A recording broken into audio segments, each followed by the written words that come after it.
pemasaran, produk kreatif, dan kewirausahaan.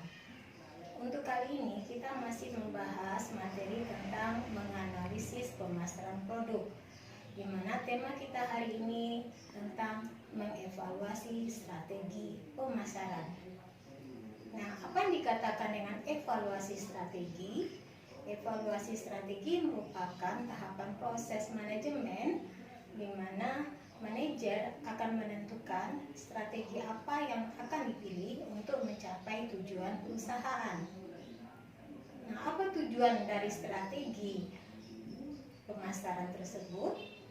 Nah, tujuannya adalah yang pertama untuk mengkaji landasan strategi pemasaran, yang kedua untuk membandingkan hasil yang diharapkan dengan kenyataan yang kita hadapi sehari-hari, dan yang ketiga untuk mengambil tindakan korektif untuk memastikan bahwa kinerja sudah sesuai dengan yang kita rencanakan.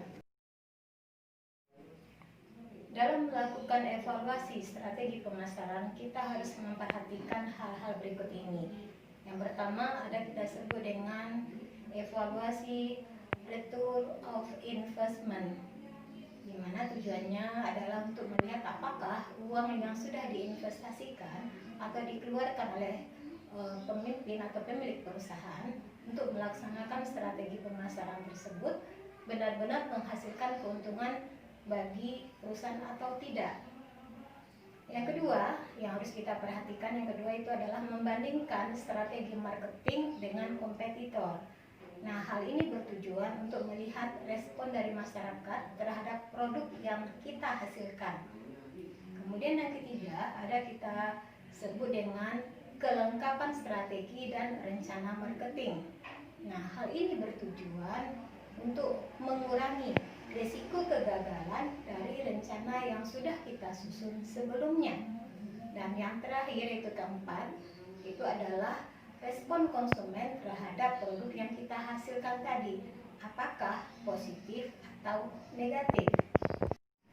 Nah, apa alasan perusahaan melakukan evaluasi strategi pemasaran? Yang pertama itu adalah karena adanya perubahan kondisi dan situasi pasar, serta karena ada perubahan perekonomian. Yang kedua, karena semakin rumit dan kompleksnya aktivitas perusahaan, maka dibutuhkan suatu kontrol yang lebih baik.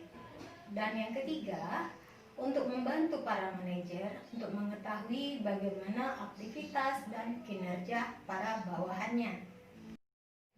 Apa keuntungan yang diperoleh oleh perusahaan pada waktu melakukan evaluasi strategi pemasaran ini? Yang pertama itu adalah dapat menentukan sejauh mana program perusahaan dapat dilaksanakan. Dan yang kedua, untuk memastikan apakah penggunaan sumber daya sudah efektif atau tidak. Kemudian yang ketiga, untuk mengevaluasi sejauh mana program yang sudah disusun bisa dijalankan dengan baik. Nah, dalam melakukan evaluasi strategi pemasaran ini, siapa saja yang terlibat? Yang pertama ada kita sebut dengan pemegang saham, yang kedua dewan direksi, yang ketiga kepala divisi, dan yang keempat itu adalah sekretaris perusahaan. Dari materi di atas dapat kita simpulkan bahwa evaluasi strategi yang efektif memungkinkan sebuah organisasi perusahaan untuk memanfaatkan kekuatan internal bagi perkembangan usaha, serta menangani berbagai kelemahan dari ancaman yang dapat melumpuhkan kegiatan usaha. Dan kedua, bahwa evaluasi strategi memungkinkan organisasi membuat keputusan jangka panjang yang efektif dan mengambil tindakan secara korektif bila diperlukan.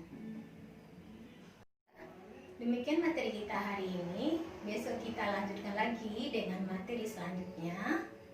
See you next time.